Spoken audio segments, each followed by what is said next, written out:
Assalamualaikum warahmatullahi wabarakatuh. Perkenalkan, saya Elsa Irenia dari kelas 6A Tadris Biologi.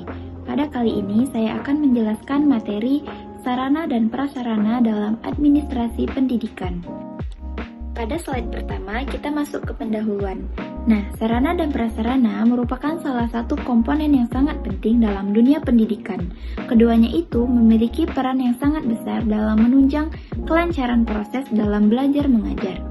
Nah, jika suatu lembaga pendidikan tidak memiliki sarana dan prasarana yang memadai, maka proses pembelajaran tidak akan berjalan secara optimal. Bahkan tujuan pendidikan bisa sulit tercapai. Selanjutnya, kita bahas pengertian sarana.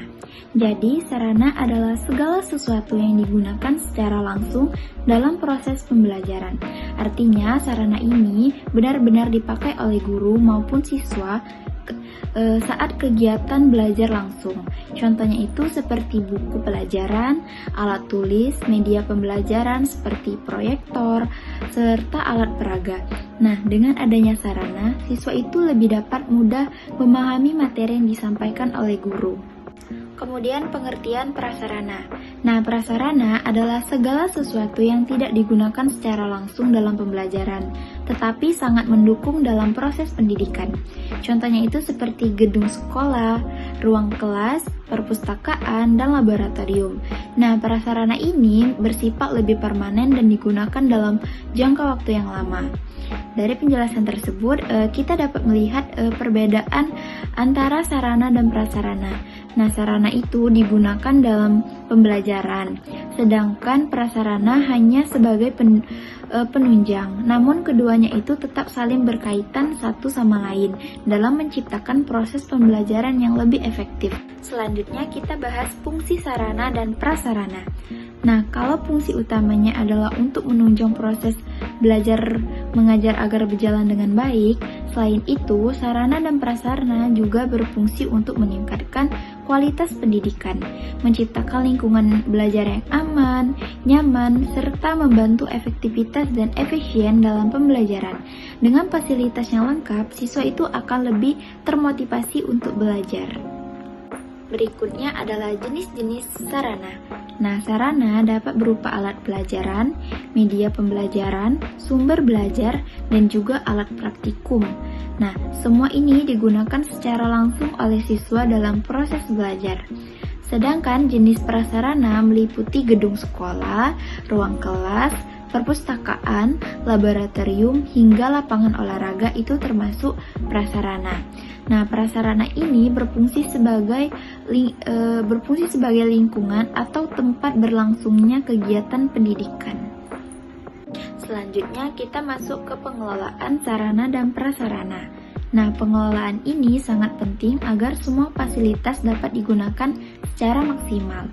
Nah, terdapat beberapa tahapan dalam pengelolaan, yaitu ada perencanaan, penggandaan, pemeliharaan, inventarisasi, dan penghapusan. Yang pertama itu ada perencanaan. Nah, pada tahap ini, sekolah itu menentukan kebutuhan sarana dan prasarana berdasarkan jumlah siswa dan tujuan pembelajaran. Nah, perencanaan harus dilakukan secara matang agar tidak terjadi pemborosan. Terus yang kedua ada penggandaan. Nah, penggandaan ini merupakan proses penyediaan fasilitas yang dibutuhkan, baik itu pembelian, bantuan dari pemerintah, maupun hibah. Dan yang ketiga itu ada pemeliharaan. Nah, pemeliharaan ini bertujuan juga untuk menjaga agar sarana dan prasarana itu tetap dalam kondisi yang baik dan dapat digunakan dalam jangka waktu yang lama. Nah, ini biasa digunakan secara rutin. Terus yang keempat ada inventarisasi. Nah, inventarisasi ini adalah proses pencatatan seluruh sarana dan prasarana yang dimiliki oleh sekolah. Nah, hal ini penting untuk memudahkan pengawasan dan pengelolaan. Dan yang terakhir itu ada penghapusan.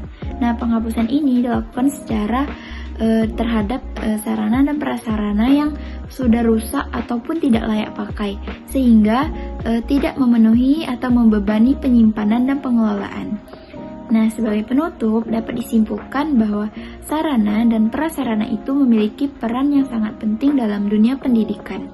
pengelolaan yang baik akan sangat membantu meningkatkan kualitas proses belajar mengajar. Sekian yang dapat saya sampaikan. Terima kasih atas perhatiannya. Wassalamualaikum warahmatullahi wabarakatuh. Thanks for watching.